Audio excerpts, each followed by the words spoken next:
Peggy 12.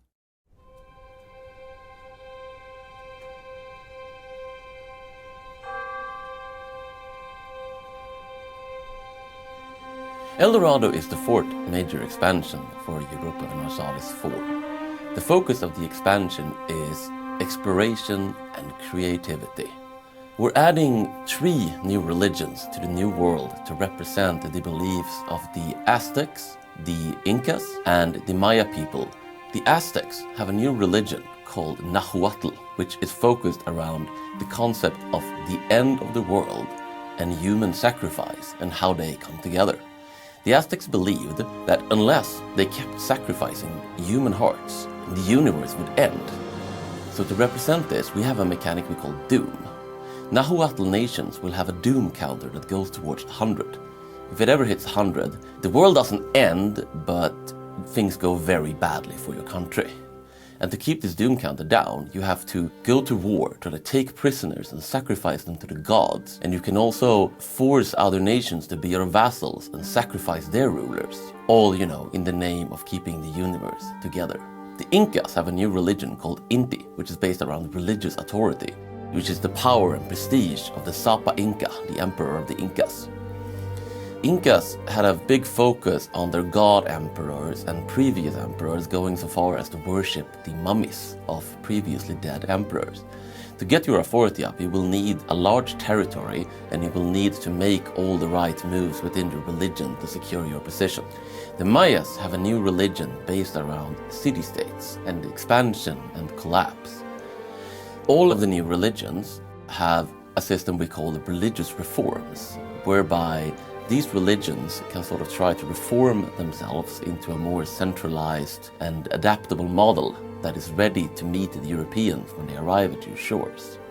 The Nahuatl will need to keep the doom down, subjugate their neighbors to reform.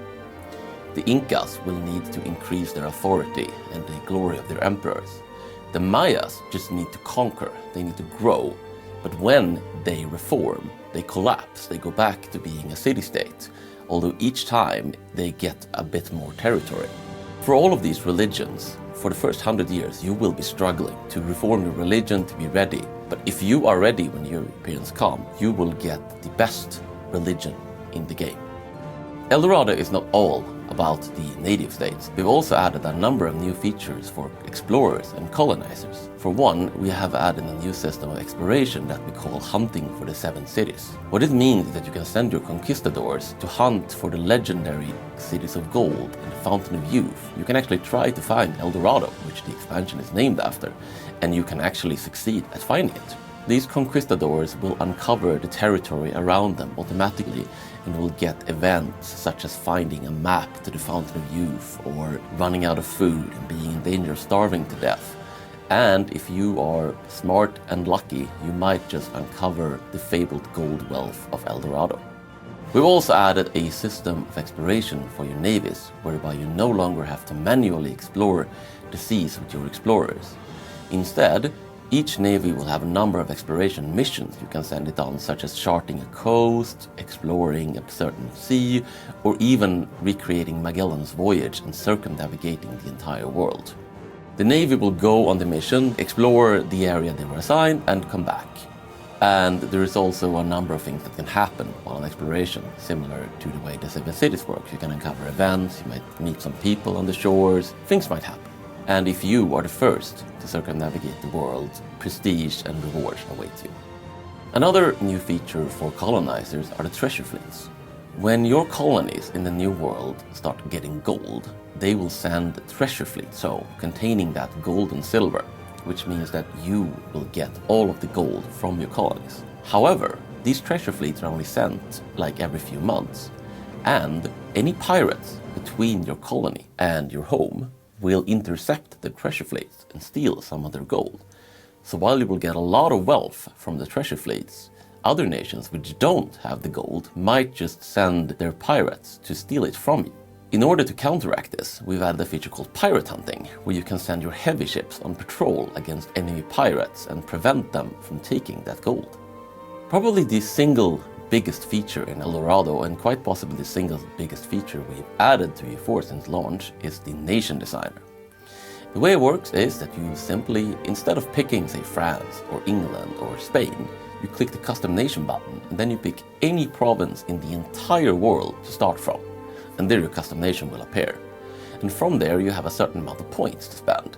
And that point you can spend on more provinces, you can spend it on having great rulers, you can spend it on having a particular government or a particular technology group, or you can build your own entirely custom idea set. Create precisely the nation you want to create, whether it be a military superpower or a trade-oriented nation or a nation that has something about it that just clicks for you.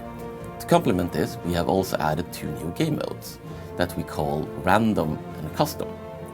Previously, we have the Random New Worlds, which create a completely randomized new world instead of the traditional Americas. Random setup is not actually a random world per se, it does not change the land masses. What it does is completely change which nations start where.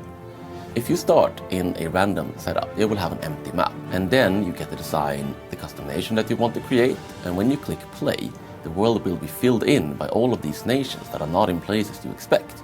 So you might have Denmark and Persia, Norway as a great empire in China, and so on, and it's a completely new experience each time. The custom setup is actually just that the map is empty. The only nations in the map are the ones you create. And here is where the nation designer also comes into play, because you can not only make your own nation, you can make up to 32 different nations, and you don't have to play them. So you can actually create your own entirely custom world to play in using these features. We have also added the ability to either randomize or flatten, that is to say, set so they are all the same for the manpower and tax values in the provinces. So you have a lot more freedom in sort of deciding what kind of game you want to play. Dorado will come out on February the 26th, and I think it'll be pretty great.